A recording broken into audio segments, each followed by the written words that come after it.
Hello' guys, আশা কৰোঁ সকলো ভালে আছে আৰু মোৰো ভালে বৰ্তমান। আৰু আপোনালোকৰ মাজলৈ এটি নতুন ভিডিঅ' লৈ আহিছোঁ। আজি আপোনালোকক ATMৰ পৰানো পইচা কেনেকৈ উলিয়াব পাৰি তাৰ বিষয়ে জনাম। বিশেষকৈ কিছু সংখ্যক মানুহে বা ব্যক্তিয়ে এই ব্যৱহাৰটো জানে আৰু কিছু সংখ্যকে নাজানে।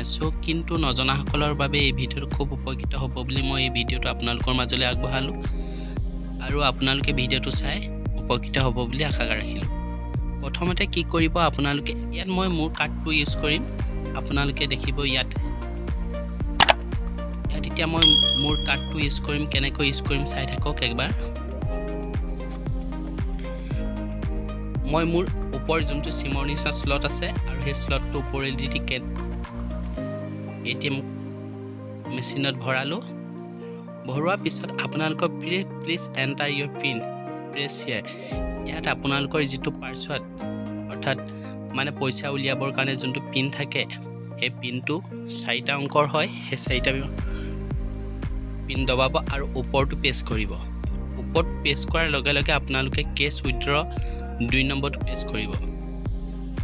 মই 2 নম্বৰ প্ৰেছ কৰি আপোনালোকে ক্ৰেডিট কাৰেণ্ট ছেভিং আপোনালোকে একেবাৰে তলত ছেভিংছ তাত ক্লিক কৰিব আৰু ইয়াত ক্লিক কৰাৰ লগে লগে আপোনালোকে কিমান এমাউণ্ট উলিয়াব সেই এমাউণ্টটো ইয়াত মাৰিব। মই মোৰ 200 টকা এমাউণ্ট উলিয়াই আপোনালোকক দেখুৱাইছোঁ। এতিয়া য়েছ কৰিব। এতিয়া য়েছ কৰিছোঁ। এতিয়া কি হ'ল, টেম্পৰাৰী আনএবল ডিপ'জিট কেছ মানে কি হ'ল, বৰ্তমান ATMত পইচা নাই, সেইটো কাৰণে মোৰ 200 টকা ওলোৱা নাই। আপোনালোকক বুজিবৰ কাৰণে এইখিনিকে দেখালোঁ।